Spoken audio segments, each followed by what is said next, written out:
Ako, taga ano ka, Korea ka talaga. Ay, nandito ako sa Korea. Ooh.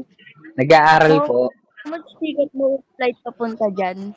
Ano, mahal. Kano ba dati yung ticket namin? Mm. Yung papunta lang dito, nasa 30,000 ticket. Mm. Papunta Sa lang. may Japan, mga nasa 12,000 sa Japan eh. Depende kasi yun sa ano sa month. Kasi may mga month na mahal talaga yung ano, na taon na namin na medyo pricey. May season kasi.